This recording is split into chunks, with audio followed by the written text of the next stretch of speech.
Bismillahirrahmanirrahim. Assalamualaikum warahmatullahi wabarakatuh.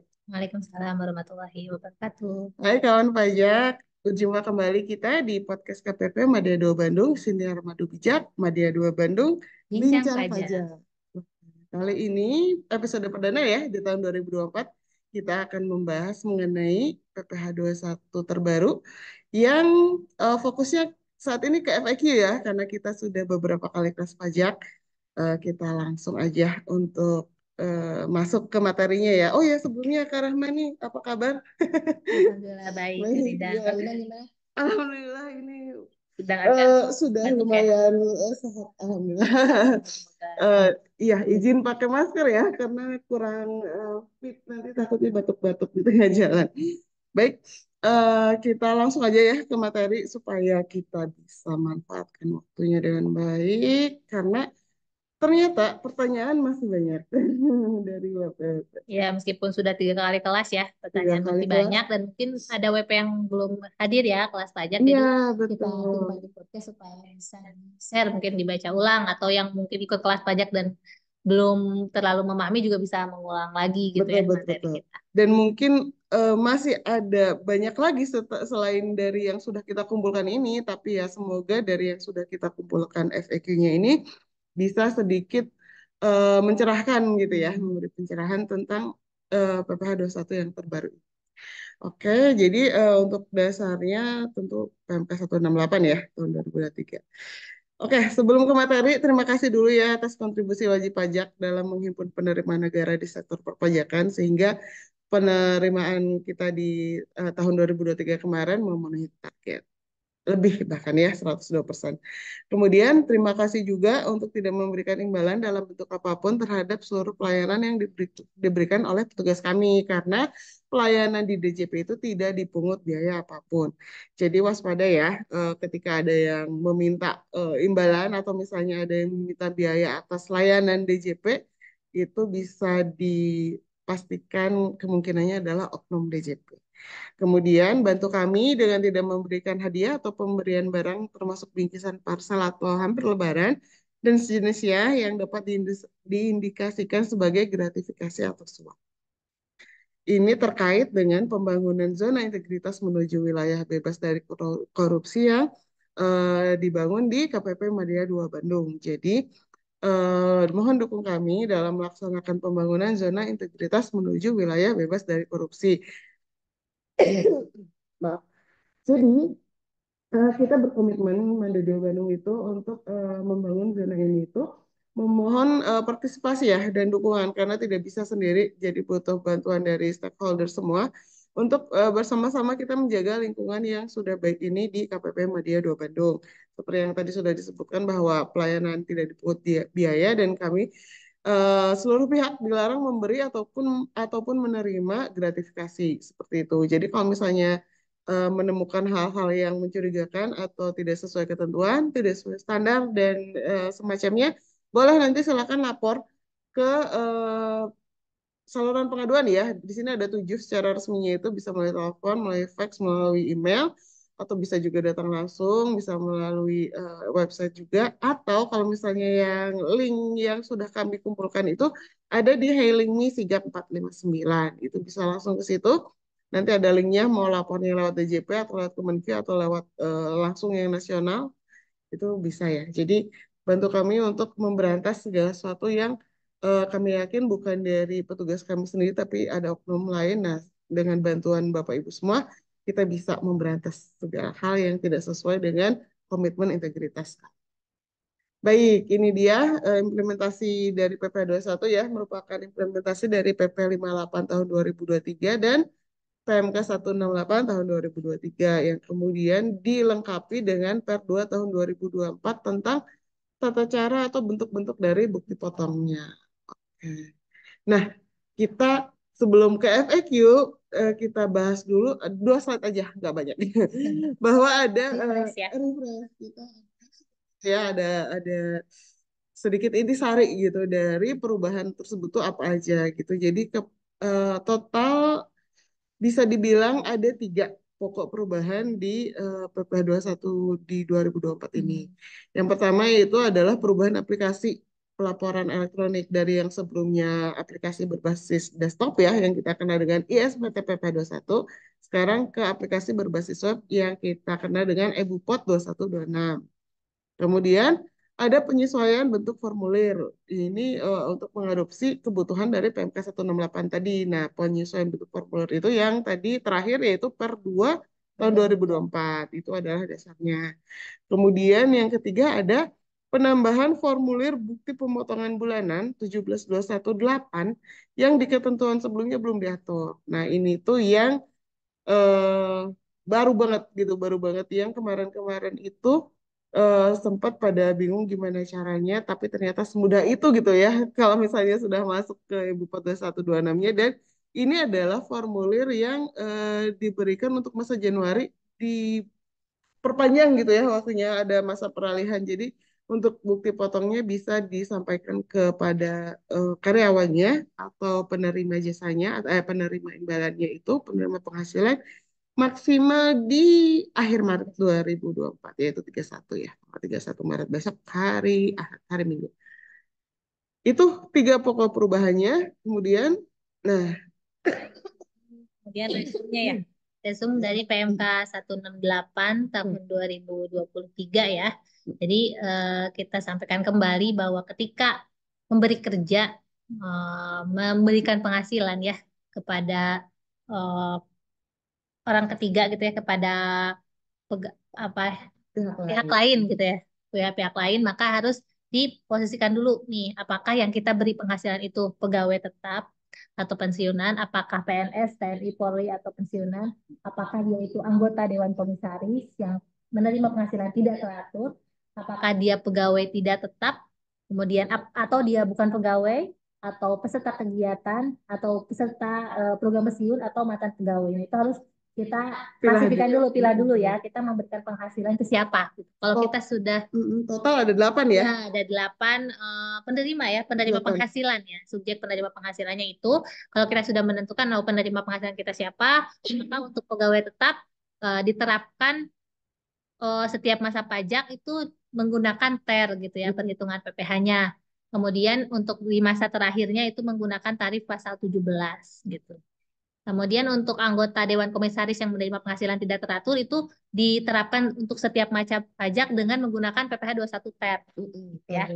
Kalau pegawai tidak tetap itu nanti ada dua nih, ada dua cara pembayaran ya, tidak dibayar bulanan dalam artian dia bisa harian atau mingguan, kemudian dengan dibayar bulanan. Jadi dua jenis ini pembayarannya. Nah, untuk yang tidak dibayar bulanan yaitu harian atau mingguan itu nanti ada kategorinya. Maksudnya ada pembatasan pembagian. Ketika dia penghasilan yang diberikan harian atau rata-rata harian. Jadi disebut rata-rata harian karena bisa jadi mingguan gitu kan. Ya, tinggal Tapi dibagi 7 gitu ya dibagi kalau tujuh, dibagian. betul. Jadi atau misalnya mingguan dia ternyata di 5 hari kerja gitu ya, tapi diberikannya di akhir hari gitu. Nah itu juga tinggal dibagi aja. Jadi dibagi harinya. Nah yang dihitung di sini itu pembatasannya 0 sampai 2.500.000 per hari. Maka cara menghitungnya penghasilan bruto sehari dikali TER harian. Per harian ini ada dua, eh, 0 sampai 450.000 itu 0%, 450.000 ke atas sampai 2.500.000 itu 5%. Kemudian ketika misal penghasilannya yang diberikan itu upahnya itu 2.500.000 per hari lebih gitu, lebih dari 2.500.000 per hari, maka dia perhitungannya menggunakan penghasilan bruto dikali 50% menjadi DPP kan itu, lalu dikalikan tarif pasal 17 seperti itu. Sedangkan kalau dibayar bulanan sama ternyata menggunakan tarif bulanan dikali penghasilan bruto sama seperti pegawai Pegawai tetap. tetap jadinya ya. Seperti Cuman itu. tiap bulan ya jadinya bedanya kalau Mm-mm. pegawai tidak tetap yang dibayar bulanan itu TER-nya itu jadi setiap bulan, Januari Betul. sampai Desember. Kalau pegawai tetap kan hanya Januari sampai Februari, nanti di Atau Desembernya dia ya. pakai pasal 17 Mm-mm. gitu. Jadi kalau bedanya dari pegawai tetap dia ada penerapan untuk masa pajak terakhir gitu ya. Ya, Oke, untuk bukan pegawai ini termasuk yang sebenarnya tidak berubah, tapi kayak disamakan. Jadi tidak dibedakan antara berkesinambungan sama yang Ya, tidak tidak ada lagi berkesinambungan. istilah berkesinambungan atau tidak sekarang. Mm-mm, mm. Jadi udah nggak ada yang akumulatif, akumulatif itu udah nggak ada. Jadi Mm-mm. ketika dia bukan pegawai, atas honor yang diberikan itu dia akan diterapkan per masa pajak atau pada saat berhutang itu penghasilan bruto kali 50% kali tarif pasal 17. Ini angkanya mirip seperti yang di atas juga ya. Jadi memang secara umum ini yang tiga bawah empat ya empat rumah klasifikasi yang bawah ini tidak berubah sebenarnya. Jadi ada bukan pegawai, kemudian peserta kegiatan itu juga sama diterapkannya per masa pajak atau saat berutang, juga peserta program pensiun dan mantan pegawai itu di setiap masa pajak atau saat berutang sebenarnya ya. Dan itu penghasilan bruto kali tarif pasal 17. Gampang sekali ya sebenarnya ngafalinya. Jadi untuk yang bawah ini pokoknya dia dua paling bawah peserta kegiatan sama program pensiun sama mantan pegawai dia langsung bruto kali tarif pasal 17. Kemudian kalau bukan pegawai dikali 50% dulu gitu. Selain itu baru nanti ada yang terbulannya atau terharian. Gitu. Oke, itu adalah resum dari PMK kita 168 tahun 2023. Kita sekarang akan masuk ke FAQ. Essay ya, question. Pertanyaannya itu essay. Jadi bukan pilihan ganda. Jadi setiap hari itu kan kita ada piket helpdesk ya, dan itu masih banyak pertanyaan satu dua hal yang kita kayaknya perlu nih untuk dimasukkan ke dalam FAQ ini. Contoh, yang pertama ya, kita akan mulai. Siang Min, gimana ya contoh perhitungan PPh pasal 21 untuk karyawati dengan peraturan terbaru? Loh, dia nanya karyawati. Apa sih bedanya karyawan sama karyawati sampai ditanyain gitu? Nah, itu jadi karyawati selaku pegawai tetap ya, kita asumsikan dulu apakah karyawatinya itu selaku pegawai tetap. Karena kan seperti yang sebelumnya dibahas ya, bisa jadi dia ada beberapa kamar atau klasifikasi yang menyebabkan cara perhitungannya berbeda. Jadi kalau misalnya dia memang pegawai tetap, maka menghitung bulan-bulan selain masa Desember atau masa pajak terakhir itu, peredaran brutonya menggunakan TEN. Ada di lampiran PP 58 ya, sesuaikan dengan PTKP-nya. Nah, mungkin PTKP-nya ini yang berbeda ya. Ya, kalau karyawati itu untuk PTKP kan dia selalu dianggap TK0 ya, baik dia sudah menikah maupun tidak gitu. Kalau tidak menikah ya memang TK0, tapi kalau sudah menikah pun gitu ya, PTKP-nya itu tetap TK0 karena tanggungannya untuk kawinnya dan tanggungan anak tetap itu masuk ke Suami suami. sebagai Tuh, kepala jadi keluarga. perlu diingat oleh para pemberi kerja bahwa kalau ketika ada karyawati maka pastikan PTKP-nya adalah TK0. Kecuali ada memang kondisi khusus ya, kondisi khusus misalkan memang suaminya tidak bekerja dan itu harus ada dokumen pendukungnya berupa surat keterangan ya dari kecamatan bahwa suaminya tidak bekerja sehingga istri bisa Menanggung. menanggung gitu ya selaganya. Jadi istrinya bisa anaknya misalnya satu jadi K1 gitu, tidak kita TK0 gitu. Tapi pada umumnya karyawati itu TK0 kecuali kondisi khusus yang tadi. Oke, seperti itu ya. Nah, kalau untuk penghitungan Desembernya nanti bisa dilihat di PMK 168 tahun 2023. Nah, ngebahas soal TER itu kan yang terbaru di 2024. Nah, kita masuk dulu nih mengenai bagaimana mekanisme pemotongan PPh 21 mulai pajak Januari 2024 ini. Jadi PPh 21 TER itu apa sih dan bagaimana sih gitu kan? Baik. eh Lebih detail terkait yang tadi setelah resume itu kan kita tahu bahwa penghasilan bruto kali tarif pasal 17, penghasilan bruto kali ter bulanan, penghasilan bruto kali ter harian. Nah, inilah kita akan bahas sedikit mengenai tarif pasal 17 ayat 1 huruf A Undang-Undang Pajak Penghasilan seperti yang sudah diketahui oleh banyak pihak gitu ya. Jadi pembagian tarifnya tarif pajaknya itu ada 5%, 15%, 25%, 30% dan Ini 35%. mulai 1 Januari 2022 ya. Iya, waktu itu 2022 karena yang awalnya sampai dengan 50 juta itu jadi 60 juta batasan di tarif pajak 5%-nya gitu. Jadi untuk tarif pasal 17 sampai dengan 0 sampai 60 juta itu dikenai 5%, kemudian di atas 60 juta itu 15%, sampai dengan 250 juta ya. Nah, antara 250 juta sampai 500 itu 25%, 500 juta sampai dengan 5M. Nah, itu di 30%. Ini juga yang termasuk baru gitu kan, selain pembatasan sampai 60 juta, ada pengenaan baru yaitu di 35% untuk penghasilan yang di atas 5 miliar. Itu tarif pasal 17. Next, tarif efektif bulanan. Tarif efektif bulanan ini terbagi menjadi tar A, tar B, tar C. Ini yang membagi dari menyesuaikan klasifikasi PTKP-nya ya Kak.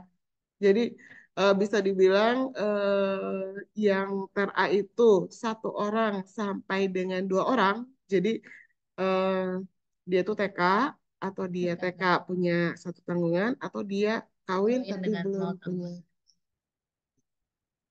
Baik. Itu di ter A. Kemudian ter B-nya 2 sampai 4 orang ya. Hmm. Dua dua apa tiga tiga ya tiga. Tadi kan satu ter A itu satu sampai dua orang, sekarang 3 sampai 4 orang itu di ter B yaitu TK2 atau K1 atau TK3 atau K2 gitu ya. Itu di ter B. Kemudian ter C-nya untuk yang 5 orang. Jadi dia itu nikah dan menanggung 3 orang, maka dia masuk ke ter C seperti itu. Kalau anak yang empat juga tercep. Ter C tetap karena di Maksimalnya maksimal 3. betul.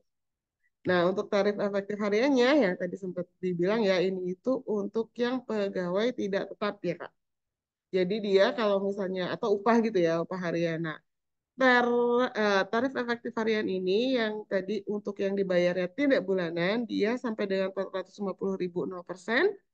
Oh salah maaf, tadi saya nyebutnya 5% ya, padahal setengah persen. 5%. Setengah persen. Jadi yang 450.000 sampai dengan 2,5 juta itu dikalinya 0,5%. Jadi cuma setengah persen, nggak nyampe 1%.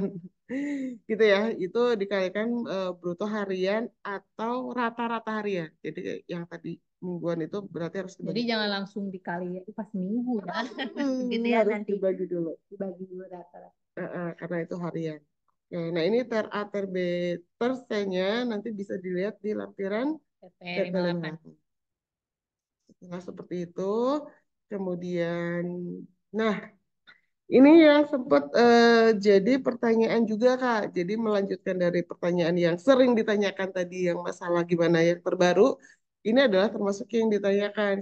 Sebenarnya kok tarifnya kayak jadi lebih gede ya atau misalnya kok jadi lebih besar potongan tiap bulannya gitu yang kita terima jadi lebih kecil. Nah, sebenarnya secara all in gitu ya, secara perhitungan keseluruhan Tidak itu ada perubahan betul sebenarnya. tidak ada perubahan. Jadi contohnya itu di sini bisa dilihat ya Tuan R itu bekerja dengan perhitungan bulanannya itu kalau ketentuan sebelumnya dia kan harus dihitung dulu biaya jabatannya berapa, iuran pensiunnya berapa gitu kan sampai didapatkan penghasilan neto sebulan. Setelah memiliki penghasilan neto sebulan dikalikan 12 gitu kan untuk mengetahui penghasilan neto setahun, kemudian dikurangi PTKP setahun, baru setelah itu dikalikan dengan tarif pasal 17 gitu kan, 5% kali 5.4.300 yang di sebelah sini ya, dilihat sama teman-teman bisa lihat bersama. Nanti setelah itu dibagi 12. Jadi setelah Baru dibagi dapat 12 bulanannya. didapatkanlah 226, 250 per bulan. Jadi dia harus menghitung dulu setahunnya, Badan dikurangin bagi dulu 12. kurang penghasilan brutonya bagi 12 gitu kan terus barulah dikenakan pajaknya. Nah, enaknya kalau yang sekarang ketika kita menghitung udah langsung aja jadi penghasilan brutonya berapa gitu kan nggak usah dikurangi ini itu tinggal kita lihat di PTKP-nya masuk ter A, ter B atau ter C kali deh. Jadi kan udah ada lapisan-lapisannya tuh penghasilannya range berapa sampai berapa ketika dia memang bulanannya itu 10 juta dan dia ini Tuan R ini sudah menikah dan tidak memiliki tanggungan berarti dia hanya berdua berarti ter A gitu kan. Nah dia di tabel A itu dia masuk di baris 9 dikenakan 2%. Langsung aja deh 2% dikalikan 10 juta itu. Maka dia akan dikenakan 200.000 per bulan. Nah ini adalah contoh yang ternyata bulanannya lebih lebih kecil ya Iya. dibandingkan yang Jadi kalau ketentuan sebelumnya. gajinya itu di ini gajinya kan biasanya rata ya 10 bulan, 10 juta gitu tiap bulan. Kalau sebelumnya kan dia pemotongannya 226.250 ya. Nah, sekarang dengan TER ini Januari November jadinya hanya 200.000 per bulan, lebih rendah sebenarnya dari biasa gitu pemotongannya. Cuman akhirnya jadi Cuman di ada beda Desembernya di ya. Desembernya gitu kan. Ketika yang ketentuan sebelumnya itu 226, 250 itu flat gitu kan dari Januari Hmm. sampai Desember yang nanti PPS tahunnya 2.715.000 yang di bold hijau ini. Nah, kalau di yang terbaru di Desembernya itu dia akan menghitung sama perhitungan di masa pajak terakhir itu sama dengan perhitungan yang ketentuan sebelumnya yaitu dikalikan tarif pasal 17 yang 5% itu. Jadi Ya. dihitung dulu berapa dikurangi biaya pensiun dan sebagainya gitu kan. Kemudian PTKP-nya berapa, lalu penghasilan PKP setahunnya berapa kali tarif 17 yang ternyata kan memang perhitungannya pasti sama nih bahwa setahunnya itu 2.715.000 Ya, setahun itu tetap terutangnya tetap sama gitu, terutangnya mau pakai sama. TER ataupun pakai tarif yang lama gitu. Mm-mm, betul. Karena sebenarnya perhitungan Januari sampai November itu dari dulu juga perkiraan sih. Ya, Iya juga. dulu tuh perkiraan Kan aja. disetahunkan Ya, dulu terus dibagi ya iya, kira-kira seginilah gitu iya, kan. betul. Nah, kalau Jadi yang bener-bener realnya mah itu kan nanti di Desember gitu. di Desember atau di masa pajak terakhir Mas gitu kan terakhir. ya. Nah, makanya ini tuh hanya perhitungan yang lebih sederhana yang ternyata di contoh yang UNR ini jadi lebih sedikit tiap bulannya dari Januari sampai Novembernya. Nah, di Desember mau nggak mau dari 2.715 itu dikurangi yang sudah dibayar selama 11 bulan sebelumnya, dia ada PPh yang kurang itu menjadi 515.000 gitu. Jadi Hmm. memang Karena sebelumnya lebih rendah gitu kan. Januari Novembernya hanya 200.000 dikuranginnya gitu. betul. Makanya numpuk di Desember. Untuk di Desember. Nah, jadi bedanya di sini Ya, sebenarnya. Tapi secara perhitungan setahun tetap ya betul. akan Pun sama. misalkan sekarang nih lagi rame nih Kak mau ada THR THR, kan, oh betul iya, THR itu itu. juga perlu Nah kita. itu kan THR di jumlah dulu ya, misalkan kita gaji 10 juta, THR-nya juga kan biasanya satu kali gaji ya Iya, 10 juta, katakanlah 10 juta. maka menjadi 20 juta. Tentu THR-nya akan menjadi besar kan, kalau Naik, THR-nya naik gitu betul. kan, persentasenya pasti lah itu. Tapi kemudian nanti di Desember itu akan dihitung ulang lagi. Jadi kalaupun misalkan sekarang bayar pajaknya lebih besar, tapi ketika Mm-mm. di Desember kalau ada pun ada kelebihan gitu akan Akan dikembalikan. dikembalikan. Atau misalnya yang harusnya misal kalau misalnya tidak dipotong lebih gede di bulan ini kan Hmm. ada. Misal yang 515.000 gitu kan. Hmm. Bisa jadi lebih kecil karena udah dipotong di Ya, bulan ini betul gitu ya. Jadi kan. bulan berikutnya ya jadi apa di Desember itu kecil Desember itu gitu akan ya. kecil dibandingkan bulan-bulan sebelumnya. Jadi seperti itu ya. Sip. Nah, kita masuk ke pertanyaan yang kedua. Min mau tanya untuk PP21 jika penerima penghasilannya adalah agen penjualan, di mana hanya terima komisi saja, tidak menerima gaji, jenisnya masuk apa ya? Perhitungan PP21-nya seperti apa ya? Gitu. Oke, kalau untuk agen penjualan dia nggak nerima komisi, itu biasanya bukan pegawai ya. Jadi bukan pegawai. Kalau untuk bukan pegawai, tadi kita lihat di resumnya itu pakai tarif pasal 17 kali penghasilan bruto, tapi dikali dulu 50% ya. Ya, DPP-nya setengah. itu penghasilan bruto kali 50%, baru dikali tarif pasal 17 gitu. Tapi sekarang tidak ada kumulatif maupun tidak ada berkesinambungan ataupun tidak gitu. Tidak ada lagi beda seperti sebelumnya untuk yang bukan pegawai itu ada istilahnya kumulatif, kemudian ada berkesinambungan atau tidaknya. Kalau sekarang langsung aja 50% kali peredaran bruto di saat itu langsung kali tarif pasal 17. Gitu. Setiap bulan seperti itu. Ya. Contohnya bisa merujuk ke lampiran 5, PMK 168 mulai halaman 52. Oke. Nah ini gimana Kak? Kalau yang sekarang dia pegawai kontrak atau PKWT digaji setiap bulan. Nah, untuk kode objek pajak pakai yang pegawai tidak tetap atau bukan nih? Mohon infonya. Ya, kalau PKWT kan memang ada kontrak kerja ya, dan dia digaji secara bulanan. Nah, itu Mm-mm. biasanya Kak di PMK 168 juga pegawai tetap adalah pegawai yang dikontrak selama periode tertentu Tertentu. dan Dan memang dia menerima penghasilan secara teratur. Nah, itu berarti bisa dipastikan sih kalau PKWT berarti masuk kategorinya itu pegawai pegawai tetap. tetap. Oke, sip. Kemudian senada dengan itu ya pertanyaannya masih tentang masuk kemana gitu kan. Ini kalau komisaris dia bekerja lebih dari satu tempat kerja. Hmm. Nah, kemudian dia dapat gaji nih rutin tiap bulan. Nah, kode objeknya itu masuk di mana? Apakah dia di Dewan Pengawas, di pegawai tetap, atau pegawai tidak tetap, atau di mana? Kak, silakan. Oke, kalau di PMK 168 kan dikategorikan sendiri yang anggota Dewan Komisaris yang menerima penghasilan tidak secara teratur. Nah, itu kan 4 kali tarif 17 dikali TER ya, brutto dikali TER. Tapi ketika Dewan Komisaris itu berarti ketika teratur penghasilannya, maka masuk ke pegawai tetap. Berarti dia juga nanti akan dapat A1. Berarti Januari sampai Desember dia pakai TER, Januari sampai November pakai TER, kemudian 21 Desember dia akan dapat Dihitung hitung yang apa pasal tujuh pasal belas 17. gitu. Di situ bedanya sih. Jadi kan misalnya dia bekerja lebih dari satu tempat kerja ya bisa aja. Jadi kan dia juga mungkin di tempat kerja yang lain ya dia dapatnya bukti potongnya apa perjanjiannya seperti apa. Jadi kontraknya itu komisaris itu seperti apa. Ya kita kita lihat kontraknya kemudian kita eh, sandingkan dengan aturannya gitu ya di PMK 168 kategorisasinya itu seperti apa. Nanti pasti Definisi-definisinya ya. ketemu ininya apa cocoknya kemana gitu ya. Betul, betul. Masuknya ke kamar yang mana gitu.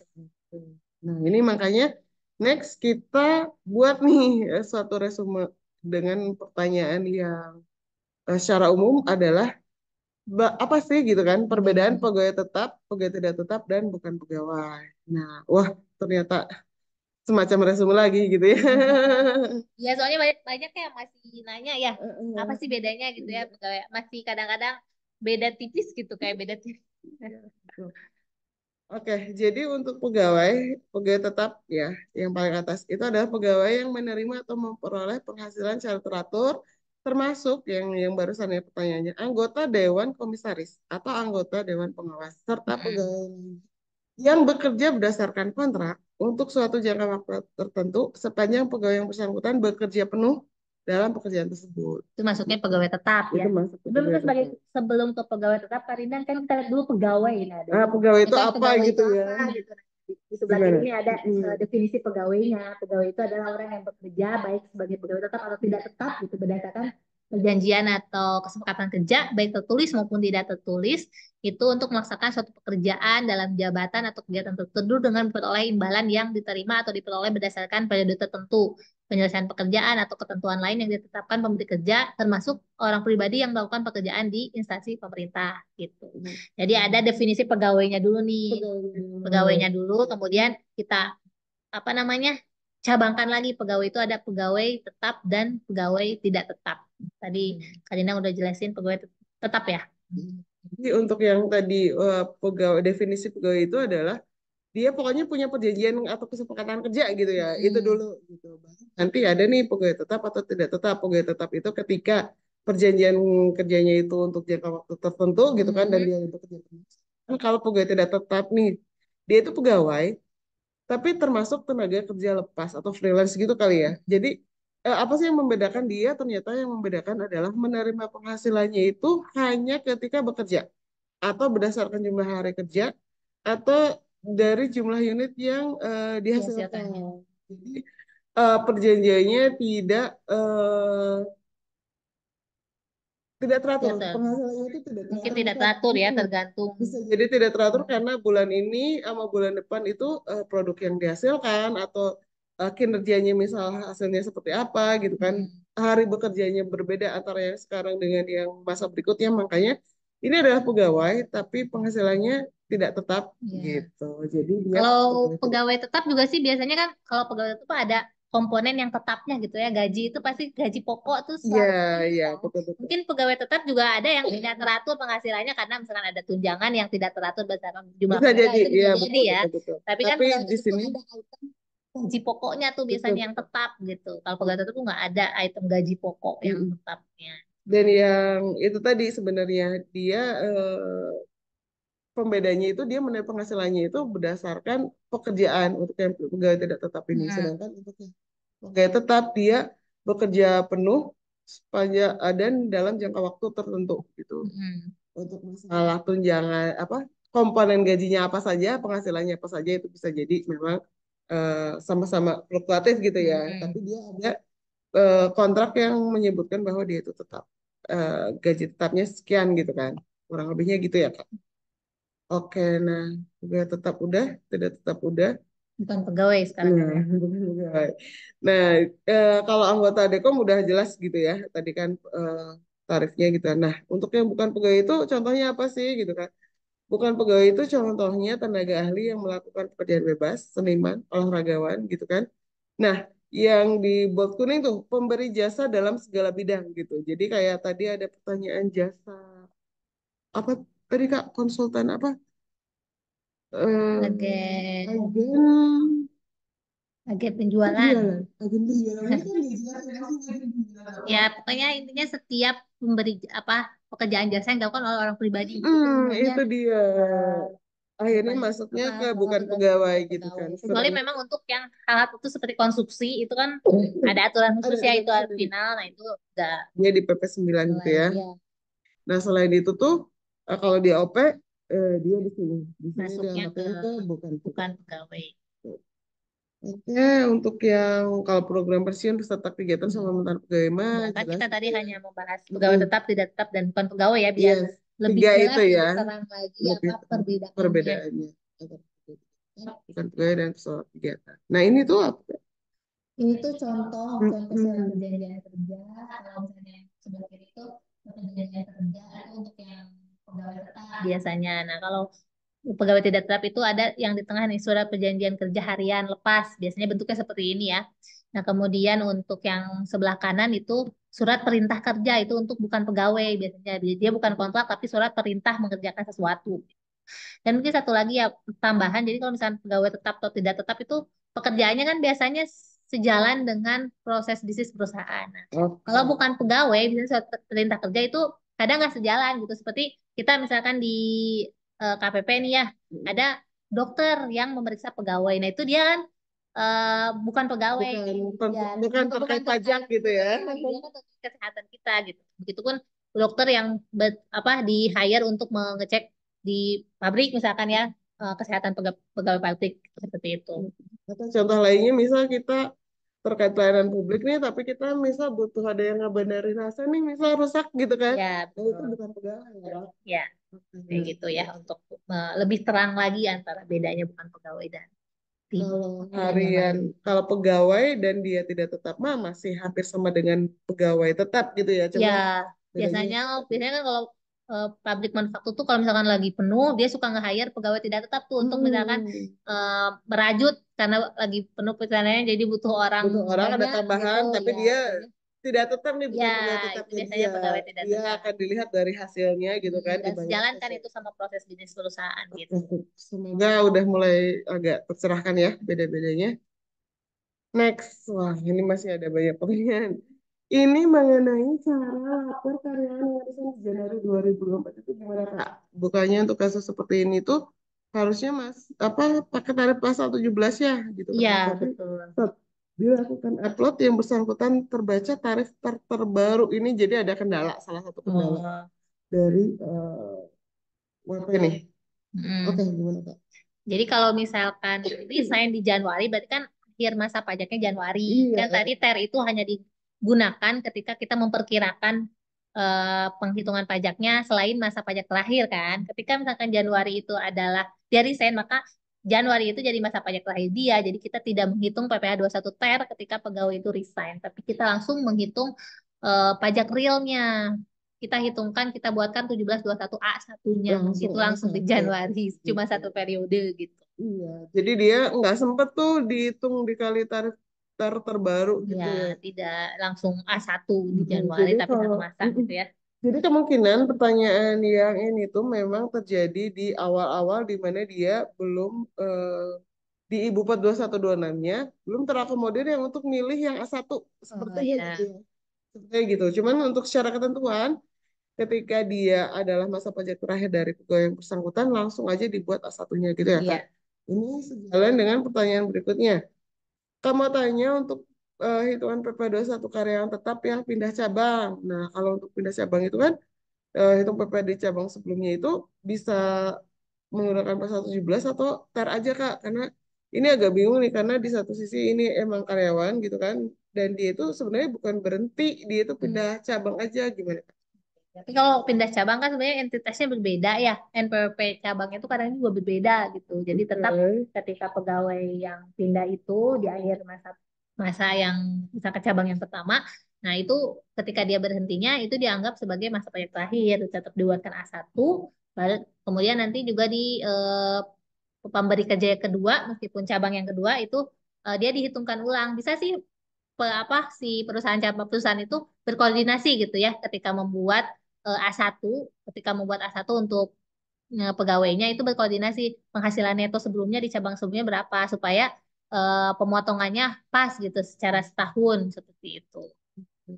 Nah, jadi intinya kalau untuk yang pindah cabang itu selama dia bukan yang masa pajak terakhir, pakai TER, kalau masa pajak terakhir pakai 17 walaupun Ya, pindah cabang gitu ya Kak. ya. Jadi misal saya Januari sampai ini bulan, ini Maret ya, ini Maret. Hmm. Nah, saya sampai Maret itu di cabang yang satu nih, atau misalnya di pusat gitu kan. Atau dia nanti kan sama aja ya mau pusat ke cabang atau cabang ke cabang. Katakanlah sampai Maret, nah berarti saya Maret dikeluarin A1 nih. Ya, Nanti di April itu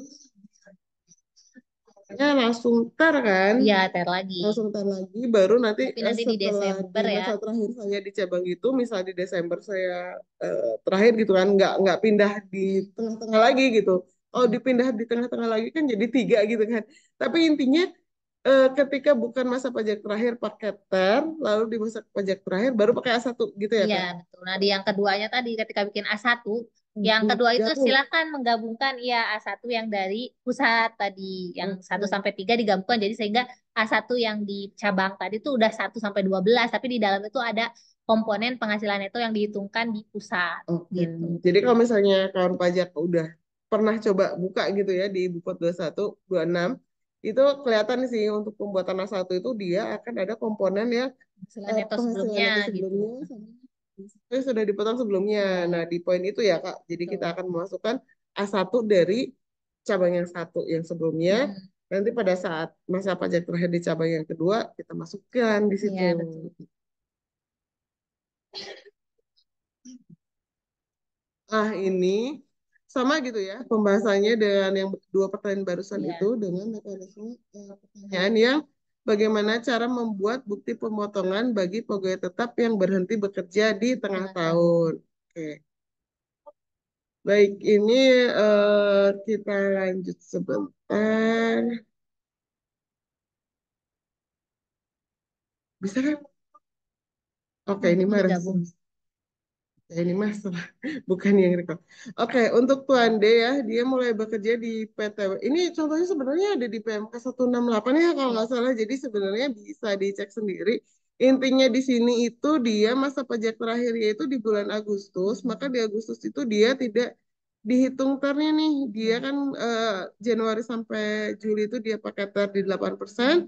Di Agustus dia tidak pakai ter, dia langsung dibuatkan A1 yang menghitung dengan biaya jabatan, iuran pensiun, kemudian dan pilihnya setahun ya. Jadi penghasilan setahun dan penghasilan tidak kena pajaknya setahun juga. Jadi dia dihitung. Maaf. Nah, kemudian dia di sini nih di Hitungnya itu ya 8 bulan itu ya, kalau itu 8 betul. bulan Jadi penghasilan kena dia pajak bekerja. ini ya adalah untuk sampai dengan bulan Agustus dia ternyata PPh-nya itu Lebih potong. 6.180.000 sedangkan dia Hmm. sudah dipotong 9.800.000 maka dia ada lebih dipotongnya itu 3.600.000 jadi dia posisinya ada lebih kemudian dibuatkan A1 untuk periode Januari sampai Agustus seperti Hmm. itu untuk yang Iya, bekerja di tengah tahun ya iya. Nanti kelebihannya sama perusahaan harus dikembalikan ke pegawainya, dikembalikan ke Tuan D ya. itu kan ada di sini pembahasan Hmm. berikutnya. Nah, ini Oke. tapi ini kita ke pertanyaan dulu ya. Ini saya mau bertanya, jika di bulan Februari ada karyawan out, resign gitu ya, lalu terjadi kelebihan bayar. Nah, kalau tadi kan Agustus, kalau ini ceritanya ada pertanyaan itu dia sampai Februari. Nah, lebih bayarnya itu apakah bisa dikompensasikan di masa Februari? Lalu apakah SPT masa Januarinya itu harus pembetulan atau tidak? Nah, gimana nih Kak? Ya, kalau kelebihannya tentu bisa ya dikompensasikan kalau lebih. Tapi kan kalau perusahaan itu kan melaporkan tidak hanya satu pegawai, mungkin ya beberapa pegawai silakan dikumulatifkan dulu. Bisa mungkin itu mengurangi pajak yang lain ya kan. Atau kalau bisa tetap lebih itu bisa dikompensasikan ke masa pajak berikutnya. Untuk masa pajak Januarinya tidak perlu pembetulan ya. Jadi memang seperti itu aja perhitungannya. Karena Kan kita dia sudah resignnya perhitungan di juga di Februari Februari. ya. Jadi dia nanti di Februari baru dibuatkan A1 Ya. dan pasti kalau misalnya udah dibuat A1, perhitungannya pasti udah sesuai gitu kan. Maksudnya bahwa yang ini kalaupun LB pun dia akan dihitung dengan yang kurang bayarnya pegawai lain gitu kan. Baru nanti kurang bayarnya itu bisa jadi akan lebih kecil karena dibandingkan Januari gitu kan. Karena yang satu ini di A1-nya mungkin dia nol gitu kan. Seperti itu. Jadi tidak perlu ada pembetulan ketika memang tidak ada kesalahan gitu. Beda lagi kalau misalnya ternyata dia Februarinya udah terlanjur bikin tar nih padahal dia keluar gitu ya. Mungkin nanti akan ada pembetulan Februari. Tapi kalau Januari kan memang sudah sesuai dengan perhitungan yang Januari ya Kak. Oke, next. Misal 1721 A1 tengah tahun dibuat, terus posisi LB, itu di A1-nya itu tetap dibuat LB atau dibuat nihil. Terus pengembalian pajaknya saya kasih dan mengurangi jumlah terutang atau bagaimana. Tapi di SPT itu nggak bisa diotak-atik jumlah pembayarannya karena sistem. Wah ini, jadi waktu itu memang ada pertanyaan seperti ini tuh. Dia belum jelas tuh untuk tahun pajak berapa, 2023 atau 2024. Karena kan beda ya Kak perhitungannya. Jadi untuk tahun pajak 2024 itu ada dua komponen nomor 2223 di A1-nya. Jadi memang kalau misalnya penghasilan total itu di bawah PTKP tapi sebelumnya ada pemotongan, maka dia akan ada LB gitu di poin nomor 23. Tapi di dua-duanya nih, jadi gini, secara perhitungan setahun dia harusnya nol nih gitu kan. Jadi A1 itu nol nilainya. Cuman karena sebelumnya udah ada pemotongan, maka di poin nomor 23-nya dia ada LB. Nah, LB inilah yang tadi Kak Rahma bilang itu tuh dari pemberi kerjanya yang memberikan pengembalian gitu. Jadi itu bukan menjadi kredit pajak yang dilaporkan di SPT tahunan gitu bahwa dia nanti laporan SPT OP-nya LB gitu enggak. Ini hanya perhitungan bahwa dia ada kelebihan potong, maka yang pemotongnya atau pemberi kerjanya dia harus mengembalikan gitu ya. Iya. Atau 2023 itu kayak gimana Kak? Kalau dulu itu eh, ketika misalkan ada pegawai yang resign ya, maka di masa pajak itu dia misalkan lebih, nah itu dibikin negatif di jumlahnya langsung gitu ya. Ada eh, Tuan A misalkan dia kelebihan 1 juta ya, berarti negatif 1 juta. Maka negatif 1 juta itu kan akan dikumulasi juga dengan pajak yang lainnya ya, yang perusahaan potong gitu ya, pajak dari pegawai yang lain. Nah, ketika misalkan masih lebih bayar itu bisa kompen. Tapi kalau misalnya bisa juga mengurangi kalau pajaknya lumayan banyak bisa mengurangi kumulatif pembayaran pajak tadi. Hmm, betul. Jadi ini kesimpulan yang di bawah ini bahwa jumlah pembayaran yang di A1 itu yang nggak bisa diotak-atik ya. Jadi A1 itu, jadi kalau misalnya dia emang tarifnya dikenakannya nol ya udah nol gitu. Jadi nanti untuk di 2023 itu kalau misalnya memang ada lebih bayar itu di masa pajaknya itu dikasih minus. Nah kalau di A1 yang di 2024 itu udah mengakomodir langsung di masa pajak dia terakhir itu langsung di nomor dua tiganya gitu minusnya itu atau LB-nya itu gitu. Jadi secara OP-nya itu posisinya LB dengan cara pengembalian dari pemberi kerja. Sedangkan kalau di pemberi kerja belum tentu LB karena bisa jadi dia tetap kurang bayar ketika sudah diakumulasikan dengan yang lain-lainnya gitu. Karena ini contoh mekanismenya ya untuk yang kelebihan pajak itu seperti yang tadi Tuan D. Jadi dia ada kelebihan sebesar 3.600.000. Nah ini tuh yang harus dikembalikan oleh PTW kepada Tuan D gitu kan. Nah, sedangkan ini adalah contoh simulasi untuk posisi di pemberi kerja ya. Di pemberi kerja itu dia misalnya ada Tuan H, Tuan I, Tuan J. Dia posisinya itu masa pajak terakhir atau di sini tuh contohnya Desember dia lebih bayar ternyata perhitungannya. Sedangkan pegawai yang lain, 7 pegawai yang lain, Tuan A sampai Tuan G itu dia posisinya kurang bayar. Nah, bisa kita lihat di sini itu harusnya subtotal dari ASN itu yang KB itu ada 7 orang nih.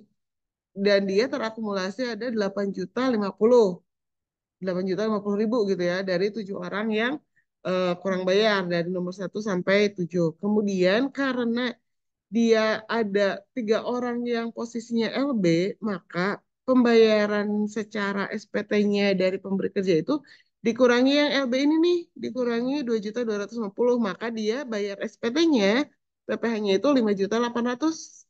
Nah, PPh 5.800.000, tapi kan dia ada kelebihan nih, potong dari yang lain-lain ini. Inilah yang digunakan pemberi kerja untuk mengembalikan kelebihan dari tiga pegawai ini, gitu ya. Jadi sebenarnya memang aslinya itu untuk pegawai tersebut gitu, bahwa memang sebelumnya sudah dilakukan pemotongan itu LB gitu. Nanti kalau misalnya eh, udah praktek main di aplikasinya udah kelihatan sih Kak. Ini secara simulasinya mungkin seperti itu ya, sesimpel itu. Ini tentang format import listrik potong ya. Yang baru ini ada eh, untuk pensiunan kode 21401 ini penghasilan final pesangon ya biasanya. Ini maksudnya diisi bagaimana ya? Diisi dengan gaji kotor bulan-bulan sebelumnya kah? Oke, jadi untuk pesangon itu kan memang ada ketentuan khusus ya mengenai Ya, uang pesangon itu. dikenakan final ya. Nah, dimana kalau misalnya dia dibayarkan dalam waktu 2 tahun kalender, mau itu eh, langsung sekali atau 2 kali, atau misalnya beberapa kali, jadi itu termasuk dalam kategori sekaligus gitu. Jadi sekaligus itu dalam hal sebagian atau seluruh pembayaran pesangon dilakukan dalam jangka waktu 2 tahun kalender. Nah, kolom yang ada di yang terbaru itu ya, format impor yang terbaru, itu memang khusus untuk kategori 401 sama 402 ketika dia pemberian pesangonnya itu tidak sekali jalan atau tidak sekali pembayaran. Jadi sebagian-sebagian gitu. Jadi Misalkan 3 bulan sekali ya. Atau 3 bulan sekali dan diberikan misal 3 kali gitu. Jadi kolom itu akumulasi sebelumnya itu jadi pasangan yang diberikan di masa sebelumnya. Kalau di pembayaran pertama mungkin masih nol, tapi di pembayaran kedua kan udah ada tuh yang sebelumnya berapa. Nah, karena itu tarifnya juga memang progresif ya. tarifnya progresif. Jadi, dan ini sekali lagi khusus untuk yang pesangon. Jadi ketika dia pegawai tidak tetap di format Excel itu kosongin aja bagian ini, bagian akumulasi penghasilan brutto itu kosongin aja, gitu ya. Jadi kalau Ya, bayar baikkan aja dikosongkan. ya, tidak perlu diisi. Tidak Itu bukan penting sih. untuk penghasilan yang selain 401. Jadi pegawai tetap kan 100 ya, bukan 401 gitu. Nah, tadi kan ngomongin fitur terbaru gitu kan. Nah, itu memang penambahan kolom di format impor itu termasuk yang baru di versi 1.2. Kalau sekarang udah sampai ke 1.4 ya sebenarnya. Nah, yang 1.2 itu memang penambahan kolom di format impor CSV itu untuk akumulasi penghasilan brutto. Jadi kemarin itu banyak yang kaget di situ. Kemudian yang kedua, sekarang sudah bisa 1721A1 gitu kan, yang makanya tadi ada pertanyaan kok dia masih dihitung ter gitu harusnya satu. Nah, karena memang baru di generate di 16 Februari. Kemudian ada user perekam di mana dia bisa buat billing dan merekam bukti store, sama user perekam yang bisa download langsung semua bukti gitu. Dan yang terakhir yang nomor 5 ini, jadi setelah banyak yang komplain gitu ya, jadi ada bukti potong yang salah dihapus dan masih muncul. Nah, Ya tadinya ditampilkan ya semua. tadinya tampil Kalau gitu gagal, kan. gagal pasti modal. Iya, jadi yang ditampilkan hanya yang Ditampilkan yang aktif aktif aja ya. gitu, yang udah dihapus itu enggak. Jadi kan mungkin gini, dia pengennya ngerekam di user perekam, tapi terlanjur di user utama supaya nggak ada yang lihat user utama botnya dihapus semua nih, mau direkam ulang di user perekam. Nah itu sebelumnya itu masih muncul, padahal kan mau dirahasiain gitu ya. Nah ini sudah terjawab di versi 1.2 itu sudah dihapuskan. Jadi ketika yang hapus itu tidak ada tampilannya gitu. Jadi yang tampilannya gitu. Oke, ini sekilas infonya ya bagi yang belum ada info saya nggak ada gitu kan buat jadi ke profil aktivasi fitur lalu cek yang ebookwat 2126 di paling atas.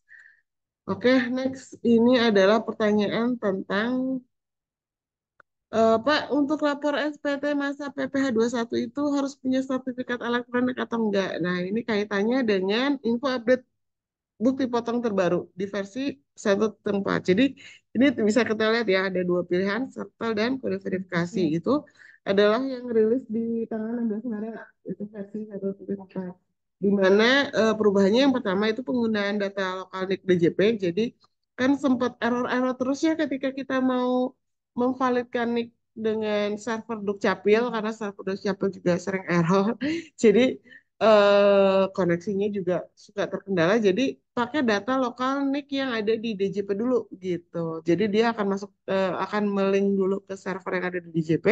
Baru setelah tidak ketemu baru ke nembak ke server di Dukcapil. Itu update terbarunya. Kemudian yang kedua ada opsi tadi ya, opsi sertifikat elektronik. Jadi Boleh pakai sampel atau kode verifikasi berarti ya. betul, jadi ada Dan dua link. pilihan sekarang. Kalau sebelumnya kan kode verifikasi aja nih, cuma kadang kode verifikasi udah kita minta klik tapi nggak masuk-masuk ke email nih ceritanya tuh kayak gitu. Jadi Bisa pakai sampel. betul, sekarang pilihannya bisa pakai satpam. Kemudian ada perbaikan beberapa bug ya sesuai laporan yang masuk di eh, kantor pusat. Nah ini ketika kita mau kirim lewat kode verifikasi, ambil kode verifikasi di sini. Ini yang kadang error gitu kan, makanya sekarang ada opsi masukkan pakai satpal gitu. Jadi untuk Sapit SPT itu bisa pilih satpal yang memang sudah dimiliki oleh rekan pajak.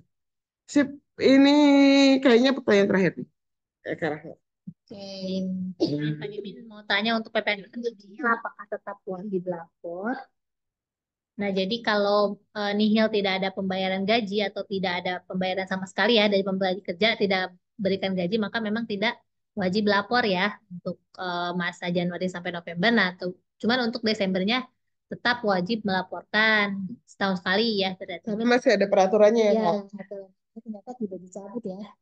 Betul. Kita juga sempat salah paham ya. Sebelumnya pas Mm-mm. dicek lagi aturannya, oh iya ternyata masa pajak Desember itu tetap wajib lapor untuk perusahaan-perusahaan yang memang mestinya tidak menggaji gitu ya, lagi off gitu ya. Tetap ada kewajiban lapor di Desembernya ya. Tapi kalau pembayaran gajinya itu ada, cuman misalkan pegawainya itu memang di bawah PTKP semua, nah itu tetap wajib melaporkan dipotongnya, melaporkan SPT-nya gitu.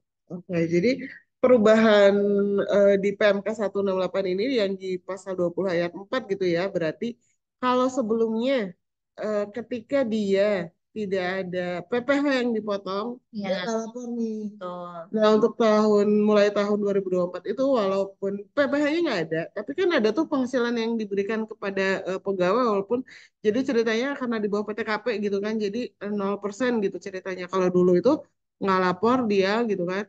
Sekarang itu harus lapor gitu. Jadi dia harus lapor walaupun misal dia PPh-nya nihil karena kita butuh untuk tahu penghasilan yang dibayarkannya itu seberapa besar gitu kan. Nah, itu tadi perbedaannya gitu kan di antara yang tahun sebelumnya sama yang tahun sekarang. Kecuali dia PPh-nya apa penghasilannya memang nggak ada, baru dia nggak perlu lapor kecuali di Desember gitu ya. Oke, sip. Masih ada, oh ini sama sih sebenarnya ini sama. Jadi skema masalah ini sih bahwa dia misal sebelumnya nggak punya pegawai, jadi dia nggak lapor. Nah, kemudian dia punya pegawai tapi di bawah PTKP, tapi mau nggak mau walaupun di bawah PTKP PPh-nya nol, dia tetap dilaporkan. Ini mengenai, oh iya, ini tuh sebenarnya Lebih ada tinggi ya. pertanyaannya ini di sini. Jadi dia pagi Min ini buat billing PP 21 kalau ada kelebihan bayar itu harus gimana sama kalau yang awalnya jadi dia itu awalnya menghitung tarif pegawai yang pakai NIK itu lebih tinggi. Nah, ternyata sekarang sama aja ya gitu. Jadi nanti kita akan cek di sini bahwa pembuatan billing itu bisa dilakukan di aplikasi Ibu Foto 126. Kemudian nanti untuk kelebihan bayarnya itu bisa diajukan pemindah buka terlebih dahulu. Dah, ini kenapa bisa sekarang sama? Baca di Peng 6 tahun 2024. Jadi walaupun dia misal ketika nicknya itu, jadi dia nggak punya NPWP nih, tapi nicknya itu udah valid nih, ada di aplikasi, maka ketika sudah bisa valid nicknya di aplikasi, maka dia tidak dikenakan tarif lebih tinggi seperti itu, Kak. Oke, akhirnya pertanyaan sudah beres semua gitu ya. Nah, ini adalah informasi ke PP 21 ya. Silakan kawan pajak cek di SID slash PPH OP 459 gitu ya. 459 PPHOP, maaf. 459 PPHOP. s.id gitu ya. Nah, itu semua informasi yang hari ini kita berikan dan sebelum-sebelumnya itu ada semua di situ dan akan kita update di situ mulai buku petunjuknya, cermatnya, PMK-nya, semuanya kita akan update di situ. Jadi kawan pajak mudah-mudahan beberapa pertanyaan FAQ yang tadi sudah kita sebutkan semoga bermanfaat ya dan bisa mencerahkan kawan pajak semua gitu ya. Kalau ada lagi nanti FAQ lagi mungkin kita akan bikin lagi tapi kita akan update di sini. Intinya kita akan update di sini dan ada di WAG kita seperti itu. Oke, sudah nih karena alhamdulillah beres. Ya, semoga Ya. apa yang kita berikan ini bermanfaat ya buat kawan saya semua. Mohon maaf kalau misalnya ada kata-kata yang kurang berkenan ya. Kita tagline terakhir. Sebentar. Ini habis, kita stop dulu. Nah, oke, sip.